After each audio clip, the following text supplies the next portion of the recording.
श्री गणेशाय नमः। ओम गणपते नमः। ओम सरस्वतीभ्यो नमः। ओम श्री लक्ष्मी नारायणाय नमः। चामुंडाय नमः नमः। हनुमंते नमः। ओम नमः पार्वते पते हर हर महादेव हर। आज हम बात करेंगे, पहले तो लक्ष्मीनारायण कृपा चैनल देखते रहिए, आध्यात्मिक चैनल सब परिवार आप देख सकते हैं। लाइक कीजिए, सब्सक्राइब कीजिए और देखते रहिए। ये लक्ष्मीनारायण कृपा चैनल आपका स्वागत करता है। आज अब जीवन में कुछ विदुर नीति और चाणक्य नीति के कुछ अंश जो आपको बता रहे हैं, काफ़ी आपको उसमें समझने को मिलेगा।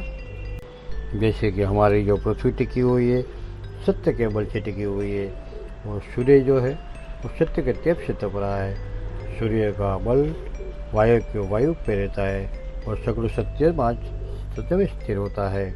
सत्य सब कुछ है। लक्ष्मी चंचल है, प्राण जीवन और घर वो भी चंचल है। नहीं निश्चित है कि चार संसार में केवल धर्म अचर और अटल है। धर्म पे विशेष ध्यान देना चाहिए। जैसे हमारे 5 पिता है, जैसे कि संसार में जन्म देने वाले पिता, अन्न देने वाले पिता, यज्ञोपवीत इत्यादि संस्कार करने वाले पिता, विद्या देने वाले पिता और भविष्य बचाने वाले पिता, वैसे 5 प्रकार के पिता और गुरु कहे गए हैं। और 5 माताएं कहे गए हैं। तो राजा की पत्नी होती है वो माता होती है, माता के समान होती है। और गुरु की पत्नी होती है वह भी माता के समान होती है। मित्र की पत्नी उसको माता के समान आदर भाव देना चाहिए। और सासू है माता के समान होते हैं। और वही सब 5 माता और अपनी माता, 5 सब माता के समान है। पहला स्थान अपने माता जी का है। और महत्व की बात है, जो भ्रमण करते हैं पूजने योग्य होते हैं। कौन से जब भ्रमण करते हैं पूज्य योग्य होने से, ब्राह्मण भ्रमण करते हैं वो पूजते हैं, क्योंकि ब्राह्मण घर घर जाते हैं तो उसकी पूजा होती है। वो योगी घर घर जाके पूजते हैं। लेकिन अगर स्त्री अगर भ्रमण करती है तो नष्ट भ्रष्ट हो जाती है। स्त्री को भ्रमण नहीं करना चाहिए, कि प्रादुर्भाव उसमें आ जाता है।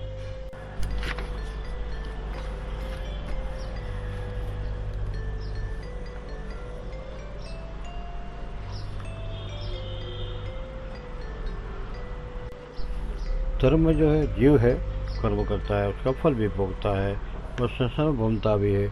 और जीव धर्म से अपनी मुक्ति पूर्ण करता है। अगर जीव अगर धर्म से ज़्यादा नजीक रहेगा, धर्म बढ़ाएगा तो वह मुक्त होता है।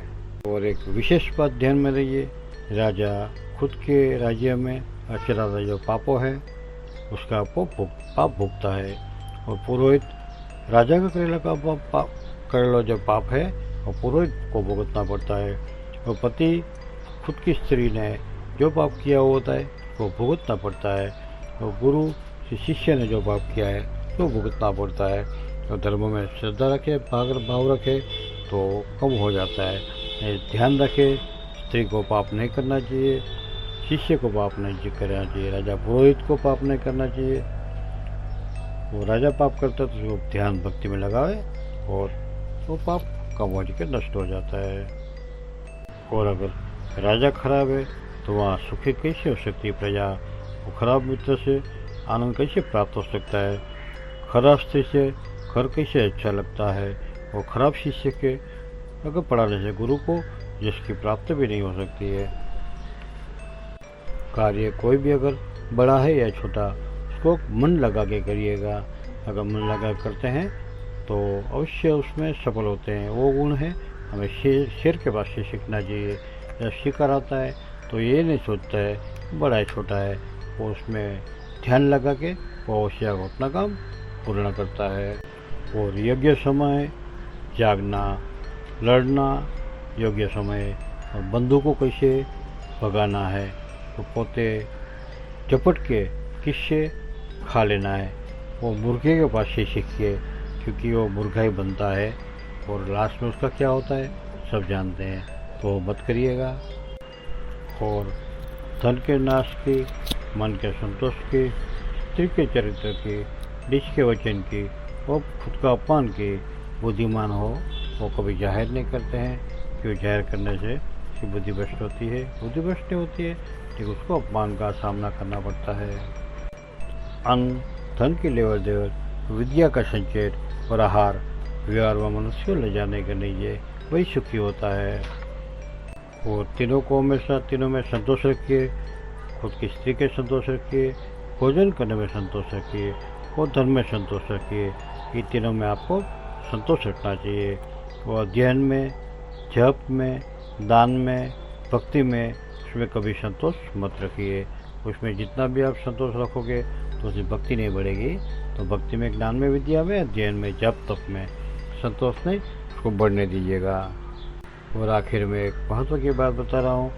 अग्नि को, गुरु को, ब्राह्मण को, कुमारी कन्या को, औरत को और बालक से छोटे बच्चे को पक्ष से कभी स्पर्श मत कीजिएगा। ब्राह्मण को प्रणाम कीजिए, ब्रह्म गुरुदेव को प्रणाम कीजिए, कुमारी कन्या है उसको आशीर्वाद दीजिए, वृद्ध के प्रणाम कीजिए, तो छोटे बच्चे को भी प्रणाम करें, लाड करें, प्यार करें, लेकिन उसको पैर से कभी स्पर्श मत कीजिएगा। इस तरह से हमें जीवन में उतारने कुछ योग्य है। तो आपका दिन शुभ मंगलमय हो। इसके बाद ओम नमो भगवते वासुदेवाय हो।